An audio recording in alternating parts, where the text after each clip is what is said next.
Hello साथियों, नमस्कार। Welcome to planet 4। Bharat के अगर किसी भी बच्चे से पूछेंगे तो वह यही कहेगा कि रूस भारत का सबसे प्यारा मित्र है और दूसरे नंबर पर फ्रांस का नाम आता है। ये दोनों देश भारत को खुलकर समर्थन करते आए हैं।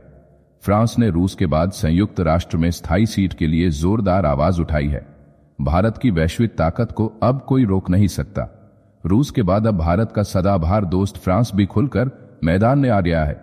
उसने संयुक्त राष्ट्र सुरक्षा परिषद में भारत की स्थायी सदस्यता के लिए जोरदार मांग उठाई है। यह खबर भारत के हर कोने में उत्साह की लहर ला रही है। फ्रांस ने न केवल भारत का समर्थन किया बल्कि संयुक्त राष्ट्र जनरल असेंबली को एक खास ईमेल भेजकर दुनिया को बता दिया कि भारत, जर्मनी, ब्राजील और जापान को स्थायी सीट मिलनी ही चाहिए।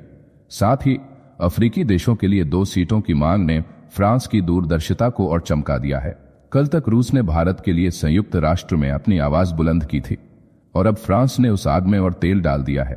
फ्रांस ने साफ कहा कि संयुक्त राष्ट्र को पुराने ढांचे से बाहर निकलना होगा।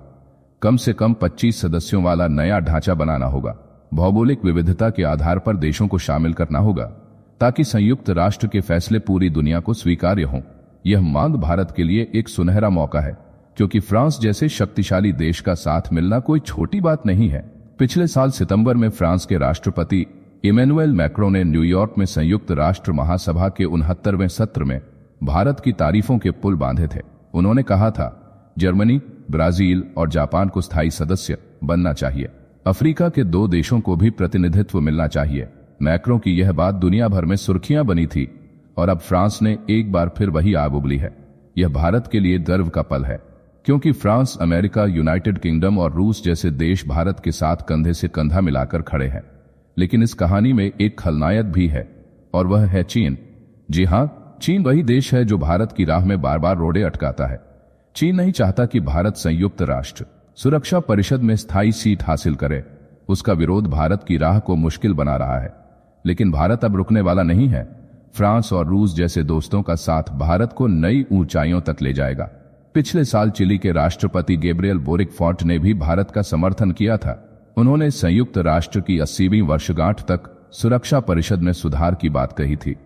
रूस के विदेश मंत्री सर्गेई लावरोव ने भी भारत और विकासशील देशों के लिए अधिक प्रतिनिधित्व की वकालत की थी। ये सारी घटनाएं बताती हैं कि भारत अब विश्व मंच पर एक ताकतवर खिलाड़ी बन चुका है। फ्रांस की यह मांग न केवल भारत के लिए बल्कि पूरी दुनिया के लिए एक नई शुरुआत हो सकती है। संयुक्त राष्ट्र को और मजबूत करने की यह पहल भारत की वैश्विक हैसियत को और ऊंचा करेगी। भारत की यह लड़ाई सिर्फ एक सीट की नहीं है, यह विश्व में शांति और समानता की लड़ाई है। भारत का हर नागरिक इस खबर पर गर्व महसूस कर रहा है क्योंकि यह भारत की ताकत, भारत की एकता और भारत की जीत की कहानी है। अब सवाल यह है कि क्या चीन अपने रवैये में बदलाव लाएगा या फिर भारत को अपने दम पर यह जंग जीतनी होगी। लेकिन एक बात पक्की है, फ्रांस, रूस, अमेरिका और यूनाइटेड किंगडम जैसे देशों का साथ भारत को विश्व मंच पर एक नई पहचान दे रहा है। यह भारत का सुनहरा दौर है और हम सब इस ऐतिहासिक पल के गवाह बन रहे हैं। इसी बीच भारत ने सुरक्षा परिषद में तहलका मचाते हुए एक बड़ा ऐलान कर दिया जिसके कारण तुर्की और पाकिस्तान जैसे देशों के कमर टूट जाएंगे। भारत ने संयुक्त राष्ट्र सुरक्षा परिषद में धर्म और आस्था के आधार पर सदस्यता देने की साजिश को करारा जवाब दिया है। भारत ने दुनिया को बता दिया कि क्षेत्रीय प्रतिनिधित्व ही एकमात्र स्वीकार्य आधार है। संयुक्त राष्ट्र में भारत के राजदूत पी हरीश ने अंतर सरकारी वार्ता बैठक में यह बात जोरदार तरीके से रखी। उन्होंने साफ कहा कि जो लोग पाठ आधारित वार्ता का विरोध कर रहे हैं वे संयुक्त राष्ट्र सुरक्षा परिषद में सुधार नहीं चाहते। भारत की इस दहाड़ ने वैश्विक मंच पर तहलका मचा दिया है। यह बयान तुर्की के राष्ट्रपति रेसेप तैयब एर्दोआन के उस बयान के बाद आया है जिसमें उन्होंने एक इस्लामिक देश को स्थायी सदस्य बनाने की बात कही थी। भारत ने तुर्की की इस मंशा को सिरे से खारिज कर दिया। भारत ने कहा कि धर्म आधारित व्यवस्था क्षेत्रीय प्रतिनिधित्व के सिद्धांत के खिलाफ है। भारत का यह रुख G4 देशों ने भी समर्थन किया। ब्राजील, जर्मनी, जापान और भारत ने एकजुट होकर कहा कि क्षेत्रीय प्रतिनिधित्व समय की कसौटी पर खरा उतरा है। यह बयान वैश्विक भू राजनीति में भारत की बढ़ती ताकत को दर्शाता है। राजदूत हरीश ने सुझाव दिया कि सुरक्षा परिषद की सदस्यता को 15 से बढ़ाकर 25 या 26 करना होगा। इसमें 11 स्थायी और 14 या 15 अस्थायी सदस्य होने चाहिए। वर्तमान में परिषद में 5 स्थायी सदस्य हैं, जिनमें चीन, फ्रांस, रूस, यूनाइटेड किंगडम और अमेरिका शामिल हैं। 10 गैर स्थायी सदस्य 2 साल के लिए चुने जाते हैं। धर्म और आस्था जैसे मापदंडों को खारिज करके भारत ने निष्पक्षता और समानता का परचम लहराया है। G4 देशों का साथ भारत की इस लड़ाई को और ताकत देता है। यह भारत की कूटनीतिक जीत है। आप में से कई लोग सोचते होंगे कि आखिर दुनिया लगातार भारत को समर्थन क्यों दे रही है। तो देखिए, दुनिया के सबसे शक्तिशाली देशों की नई सूची सामने आ चुकी है। ग्लोबल फायर पावर की 2025 की रैंकिंग ने पूरी दुनिया में हलचल मचा दी है। इस सूची में भारत ने 4था स्थान हासिल करके हर भारतीय का सीना गर्व से चौड़ा कर दिया है। लेकिन सबसे बड़ा झटका पाकिस्तान को लगा है, जो शीर्ष 10 से बाहर हो गया है। अमेरिका ने एक बार फिर दुनिया की सबसे ताकतवर सैन्य शक्ति का ताज अपने सिर पर सजाया है। यह खबर हर भारतीय के लिए उत्साह और गर्व का पल है। दुनिया के हर कोने में युद्ध का माहौल है। कोई महाद्वीप ऐसा नहीं बचा जहां तनाव न हो। हर देश अपनी सैन्य ताकत को बढ़ाने में जुटा है।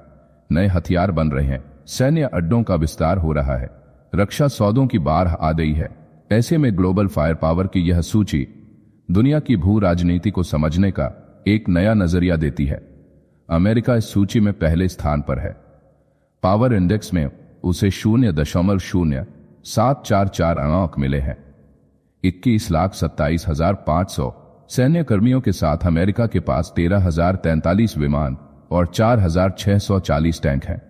उसकी सैन्य ताकत का कोई सानी नहीं है। दूसरे स्थान पर रूस है, जिसे 0.0788 अंक मिले हैं। 35,70,000 सैन्यकर्मी, 4,292 विमान और 5,750 टैंक रूस की ताकत को बयान करते हैं। तीसरे स्थान पर चीन है, जिसका स्कोर भी रूस जितना ही है। 31,70,000 सैन्यकर्मी, 3,309 विमान और 6,800 टैंक चीन को एक महाशक्ति बनाते हैं। लेकिन असली गर्व की बात है भारत का चौथा स्थान। भारत को 0.1184 अंक मिले हैं। 51,37,550 सैन्यकर्मी, 2,229 विमान और 4,201 टैंक भारत की ताकत का परचम लहराते हैं।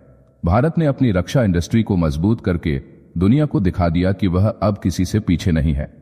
5वें स्थान पर दक्षिण कोरिया है, जिसके पास 38,20,000 सैन्यकर्मी, 1,592 विमान और 2,236 टैंक हैं। 6ठे स्थान पर यूनाइटेड किंगडम, 7वें पर फ्रांस, 8वें पर जापान, 9वें पर तुर्की और 10वें स्थान पर इटली है। इन देशों ने भी अपनी सैन्य ताकत को मजबूत किया है। लेकिन भारत का चौथा स्थान हर भारतीय के लिए गर्व का विषय है। पाकिस्तान का शीर्ष 10 से बाहर होना एक बड़ा झटका है। यह दिखाता है कि भारत अब दक्षिण एशिया में निर्विवाद रूप से सबसे ताकतवर सैन्य शक्ति है। भारत की यह उपलब्धि केवल सैन्य ताकत की नहीं, बल्कि उसकी आत्मनिर्भरता और रणनीतिक सोच की जीत है।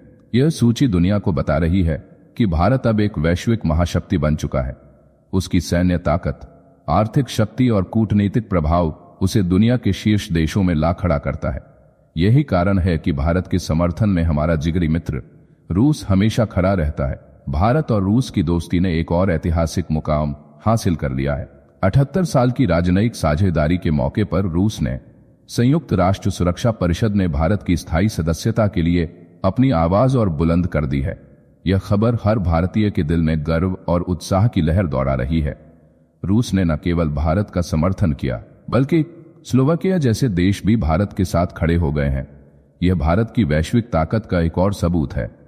रूस और भारत की दोस्ती का इतिहास शीत युद्ध से लेकर पाकिस्तान के खिलाफ युद्ध तक गौरवशाली रहा है। रूस ने हमेशा भारत का साथ दिया है और अब एक बार फिर उसने भारत की दशकों पुरानी मांग को खुलकर समर्थन दिया है। रूस के विदेश मंत्रालय ने टेलीग्राम पर अपने संदेश में कहा कि हम भारत के साथ रणनीतिक साझेदारी को और मजबूत करेंगे। दोनों देशों के बीच $60 अरब का व्यापार, कुंडनकुलम में परमाणु संयंत्र और रक्षा व स्पेस में सहयोग इस दोस्ती की ताकत को दर्शाते हैं। रूस ने साफ कहा कि भारत को संयुक्त राष्ट्र सुरक्षा परिषद में स्थायी सीट मिलनी चाहिए। यह दुनिया का सबसे शक्तिशाली निकाय है, लेकिन दुनिया की सबसे बड़ी आबादी वाला देश भारत अभी तक स्थायी सदस्य नहीं है। 15 सदस्यों वाली इस परिषद में केवल 5 स्थायी सदस्य हैं। अमेरिका, रूस, फ्रांस, चीन और ब्रिटेन। इनके पास वीटो की ताकत है, लेकिन भारत को यह हक दिलाने में चीन सबसे बड़ी रुकावट बना हुआ है। चीन नहीं चाहता कि एशिया में भारत उसका दबदबा तोड़े। रूस ने यह भी कहा कि दोनों देशों के बीच राजनीतिक संवाद और नेताओं की मुलाकातें जारी रहेंगी। 2024 में पीएम मोदी और राष्ट्रपति पुतिन के बीच 2 शिखर सम्मेलन हुए। इस साल पुतिन भारत आएंगे और विक्ट्री डे परेड में विदेश मंत्री एस जयशंकर रूस जाएंगे। ये दोस्ती न केवल रक्षा और तकनीक में बल्कि सांस्कृतिक आदान प्रदान में भी नई ऊंचाइयां छू रही है। लेकिन चीन की अड़चन अब भी बरकरार है। वह भारत की राह में रोड़े अटकाता रहा है। फिर भी भारत का हौसला कम नहीं हुआ है। रूस, अमेरिका, फ्रांस जैसे देशों का समर्थन भारत को नई ताकत दे रहा है। यह केवल एक सीट की लड़ाई नहीं है, यह भारत की वैश्विक नेतृत्व की जंग है। जाने से पहले वीडियो को लाइक करके चैनल को सब्सक्राइब कर लें।